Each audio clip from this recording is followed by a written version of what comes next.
यदा यदा हि धर्मस्य। ओम नमो भगवते वासुदेवाय।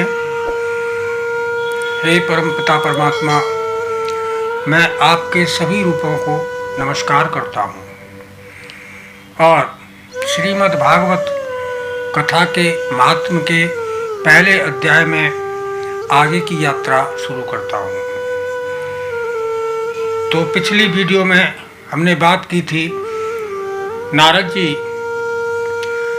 जब पृथ्वी पर आए तो घूमते घूमते सभी तीर्थों में घूमते हुए यमुना जी के किनारे पर पहुंच गए और जहाँ श्री कृष्ण भगवान ने लीलाएं की थी उस तट पर पहुंच गए।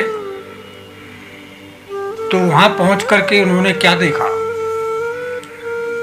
तत्राश्चर्यमया दृष्टम श्रूयतां तन्मुनीश्वरा एका तु तरुणी तत्र निषण्णा खिन्न मानसा। उन्होंने देखा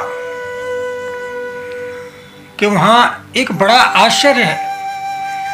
वहां एक युवती स्त्री खिन्न मन से बैठी हुई है, बड़ी दुखी है और बैठी हुई है। उसके पास दो वृद्ध पुरुष अचेत अवस्था में पड़े हुए हैं और जोर जोर से सांस ले रहे हैं। वो तरुणी उनकी सेवा करती हुई कभी उन्हें चेत कराने का प्रयत्न करती है तो कभी उनके आगे रोने लगती है। वृद्धौ द्वौ पतितौ पा सर्वे निःश्वसन्ता न चेतनौ शुश्रूषन्ति प्रबोधन्ति रुदती च तयौ पुरः दक्ष दिक्षु निरीक्षन्तै रक्षितारं निजं वपु बीज्यमाना सतै स्त्रीर्भुवो मध्यमाना मुहुर्मुरा दृष्ट्वा दूरादुगतः सोऽहं कौतुकेन तदकिन्तकं मा दृष्ट्वा चोदित्वा बालाभ्यबला चाब्रवीद्वज। जब मैंने ऐसा देखा तो वो अपने शरीर के रक्षक परमात्मा को दसों दिशाओं में देख रही है और ऐसा लगता है कि जैसे वो सोच रही हो कोई मेरी मदद करने के लिए आएगा। चारों तरफ स्त्रियां हैं उसके और उसके लिए पंखा झल रही हैं और बार बार समझाती भी जाती हैं।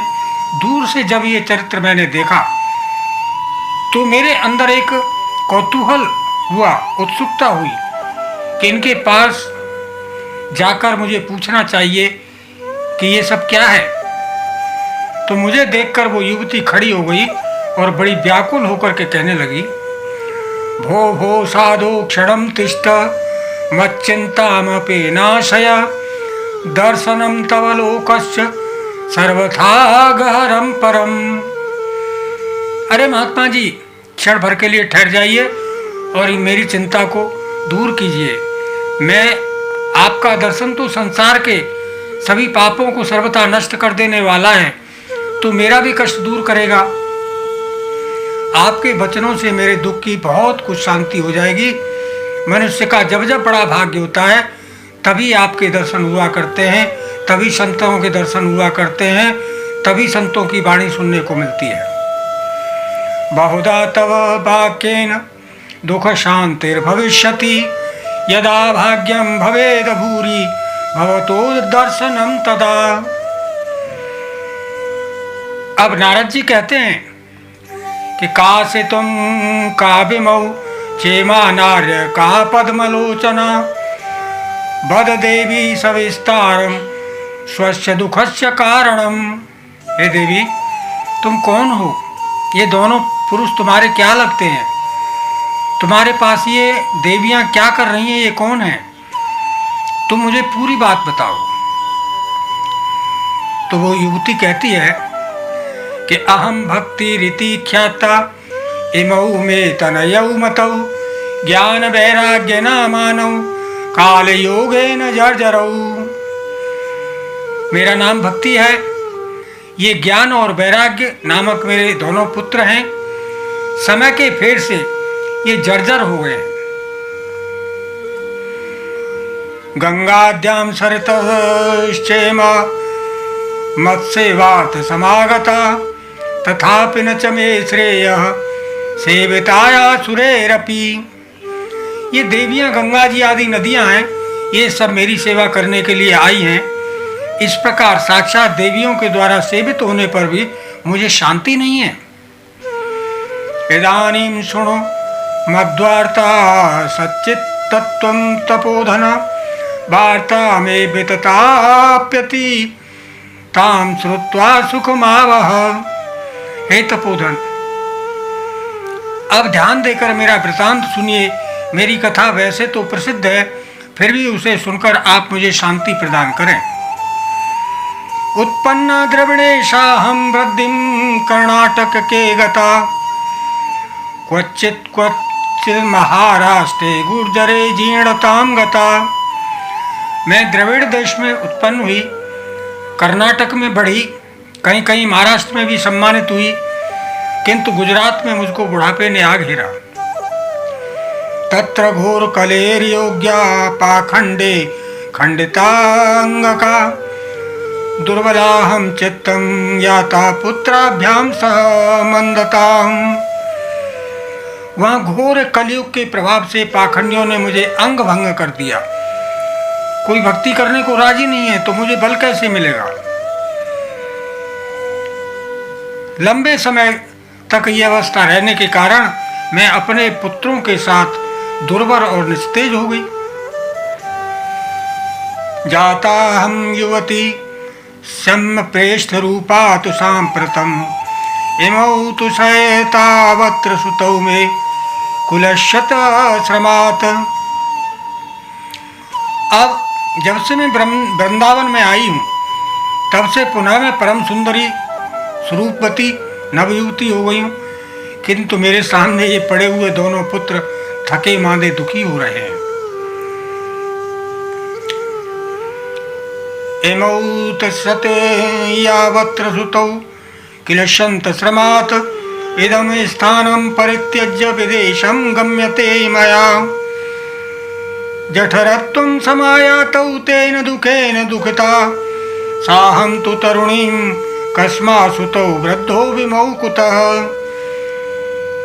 त्रयाणां सहचारित्वा द्वैपरीत्यं कुतं स्थितं घटते जरठा माता तरुणातनयविति।